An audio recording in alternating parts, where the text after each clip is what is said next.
Friday morning, January 2026. The headline hits like a plot twist. Elon Musk's X, formerly Twitter, is suing the US music publishing establishment. Not a new lawsuit against X. This time, X is the one filing the complaint, targeting the National Music Publishers Association, NMPA, and 18 major music publishers.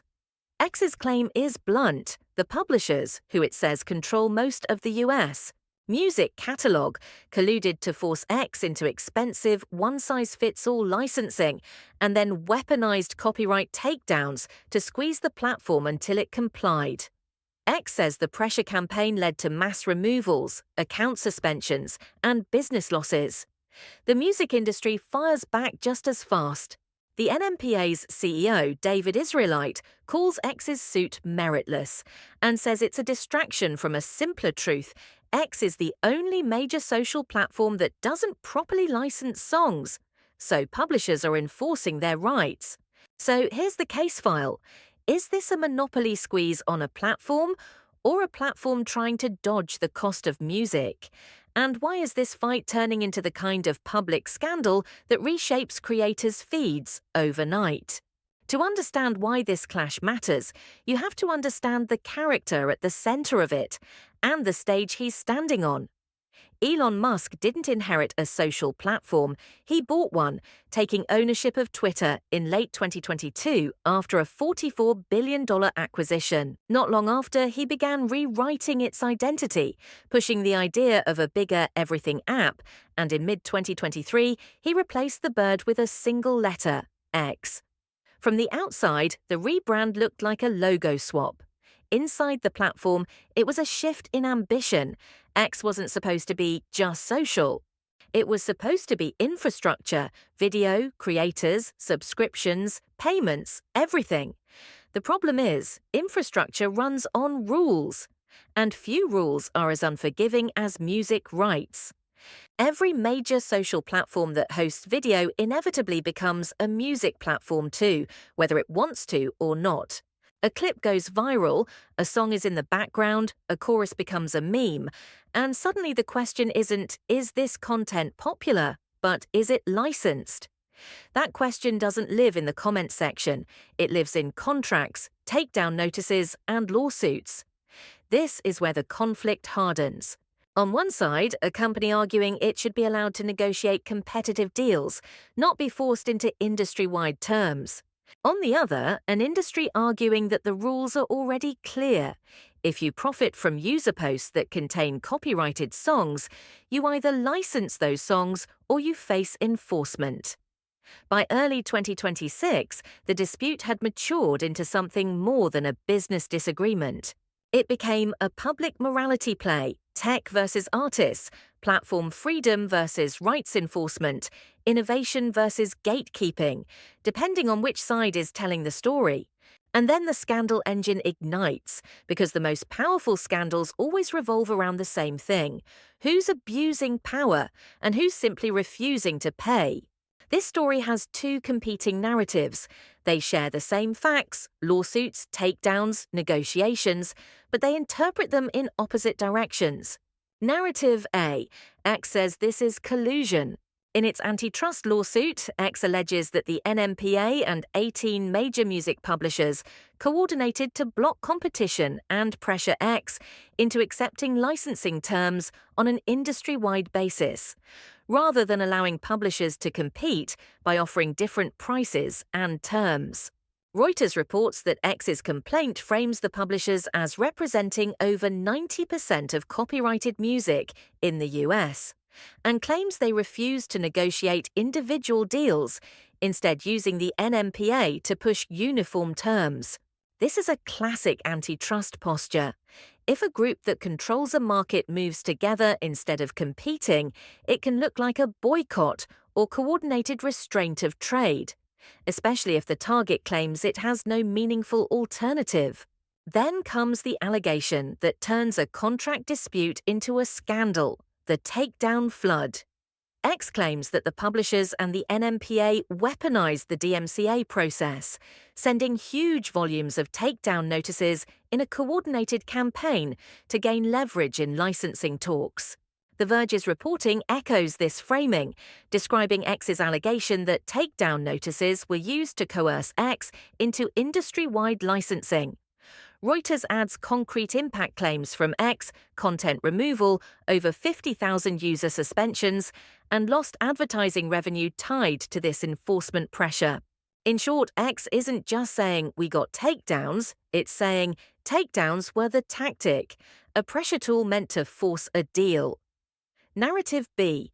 Publishers say this is enforcement, not extortion. The music industry's response is just as direct. Reuters reports NMPA CEO David Israelite said X has persistently infringed copyrights, and he framed the antitrust suit as an attempt to distract from that problem. Industry and trade reporting also quotes Israelite with a sharper point. X Twitter is the only major social media company that doesn't license songs on its platform, implying that enforcement is happening because licensing isn't. In that story, the takedown flood isn't weaponized. It's the predictable result of a platform hosting unlicensed uses at scale.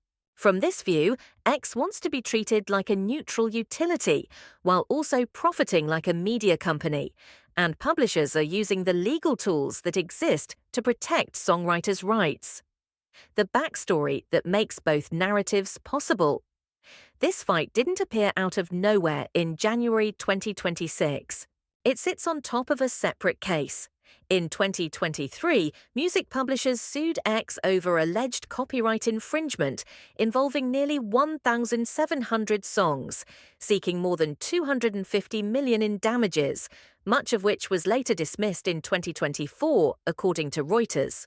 So when X sues the publishers in 2026, it's not happening in a vacuum. It's happening after the publishers already tried to make the platform pay through copyright litigation, while X now tries to flip the board and make the publishers answer for how they negotiate. Why this became a scandal instead of a boring lawsuit? Because it hits three nerves at once. 1. Creators. Suspensions and removals feel personal. A creator doesn't experience licensing policy. They experience their post disappearing. 2. Artists. Songwriters see a familiar problem, platforms scaling attention while rights holders fight to get compensated. 3. Power. Musk versus an industry that rarely loses in rights fights is irresistible narrative fuel. And that's how a licensing dispute becomes a headline scandal. It turns private negotiation into public blame. When a scandal is legal, the fallout isn't just reputation, it's product behavior. X's lawsuit paints a picture of a platform under constant enforcement pressure, takedowns arriving weekly, posts removed, accounts suspended, and advertisers unhappy. Reuters reports X explicitly links the dispute to business losses, like reduced ad revenue, alongside mass suspensions and removals. For everyday users, the impact looks simple. You upload a clip, it disappears, you repost, you get restricted, you assume it's censorship, until you realize it's copyright. For creators, it's worse.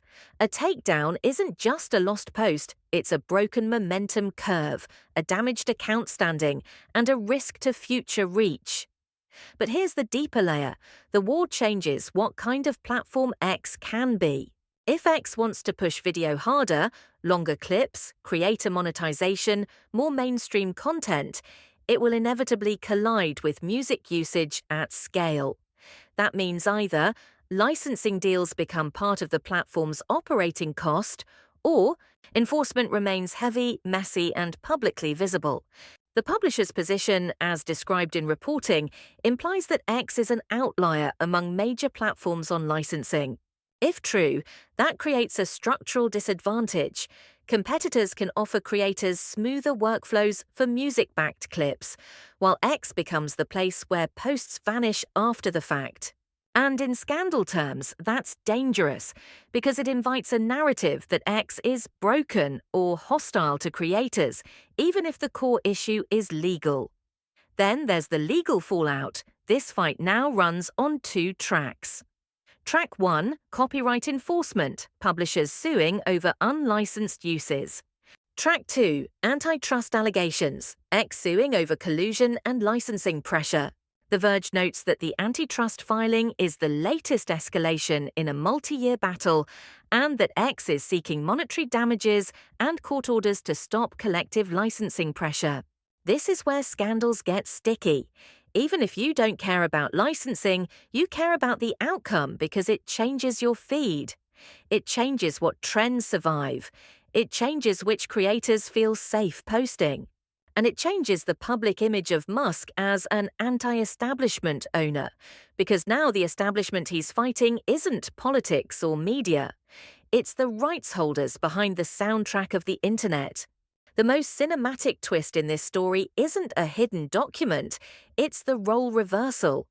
For years, the dominant narrative in music tech fights is familiar. Platforms grow fast, content spreads faster, and rights holders chase compensation after the fact. The publisher's 2023 lawsuit against X fit that template. But in January 2026, X tries to flip the template. It says the publishers are the ones abusing power by coordinating through their trade association to deny X competitive negotiations and force a single industry-wide deal. That move changes the public argument. It's no longer just, did X host unlicensed music? It becomes, is the music industry using collective power to control licensing outcomes? The publishers respond by reframing X's antitrust claims as a smokescreen. Reuters reports Israelites' position that X has a history of infringement, and the lawsuit is a distraction from enforcement of legitimate rights. So you end up with two stories that both sound plausible to a casual viewer. X, they won't compete, they're colluding. Publishers, we're enforcing rights, X won't license. And that's exactly why it becomes a scandal. The public can't easily tell which story is the real one without reading a complaint, understanding licensing markets, and separating DMCA enforcement from antitrust behavior. In celebrity terms, Musk thrives in this ambiguity. He is a figure whose brand is built on conflict, challenging regulators, taking on industries, reframing criticism as conspiracy. This case fits the pattern perfectly. The villain depends on which lens you choose. But courts don't operate on vibes, they operate on standards. If X wants to win an antitrust case, it must show more than they were tough negotiators. It must show coordinated behavior that unreasonably restrained competition.